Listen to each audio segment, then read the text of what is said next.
tax return, and understanding your tax is vital when we get into the property investing world. We want to make sure that we're buying the right properties, right location, right time, but part of that is structuring our finance and making sure all the numbers add up, and that links directly in with maximising our tax return on that property to make sure the property is paying for itself. So how do we do that? Okay, so we've got our investment property here worth $500,000. We've got $500 a week rent, which isn't too bad, and which is $26,000 per year. Okay, that's all good. So how do we then work out what our tax return is? Our income from the property is $26,000 a year. Let's say we've got a salary in our job of $100,000 a year.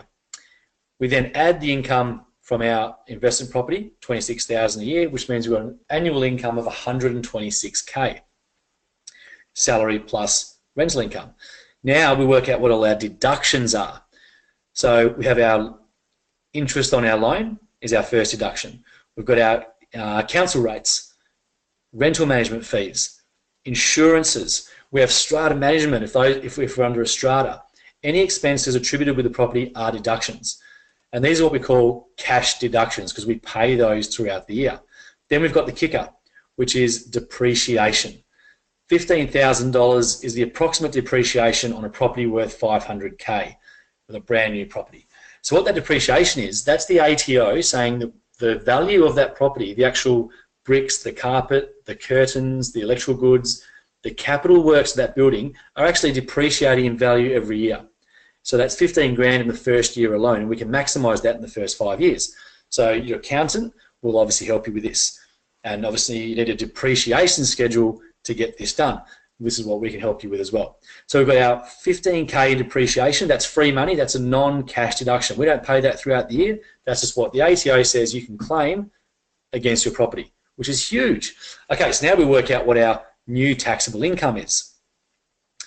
126,000 minus all our deductions gives us 83,000. That's our new taxable income. So the difference between that and the 100,000 was 16,450 that we paid tax on. Therefore, if we're working off a 37% tax bracket, our refund will be approximately $6,260 or just over $6,000. Not too bad for a property, for one property. So if we have 3, 4, 5 properties in our portfolio and we're paying $30,000, $40,000 in tax a year, we're getting majority of our tax back. Now, yep, we are paying money throughout the year in order to get that tax back, but what that tax is doing, it's allowing that property to be positively cash flowed, negatively geared, positively cash flowed, which more importantly is allowing us to hold an asset worth $500,000 in the market. That market moves 10%, you make 50K in that year. So negative gearing and positive cash flow. How does it work? Okay, so we've got our value of our property, or the value on the left-hand side, and time down the bottom. The costs to hold that property increase over time, usually at the rate of inflation, about 2%.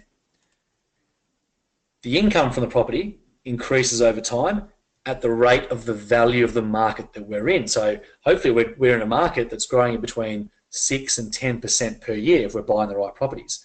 So the income, rent and tax increases at a higher rate than the costs.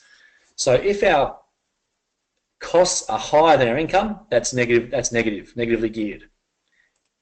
Once the income is greater than our costs, that's positive cash flow. And obviously the neutral point or break-even point is right there. So when we first buy our property, we might be in this space here. It might be slightly negatively geared. Then we add our tax return to our rent, and that pushes us into the positive.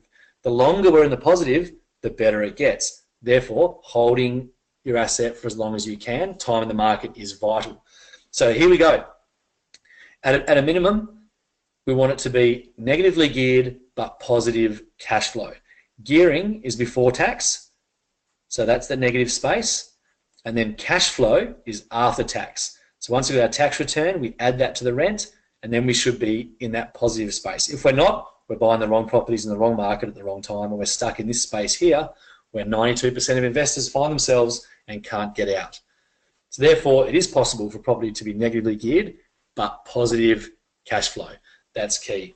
So if you have any other questions or need any more tips or help on how to structure your properties to ensure you've got the right cash flow, feel free to drop me a line on info@onpointpi.com.au, and myself, one of my team, will get back to you ASAP. Look forward to hearing from you. Cheers, Nick.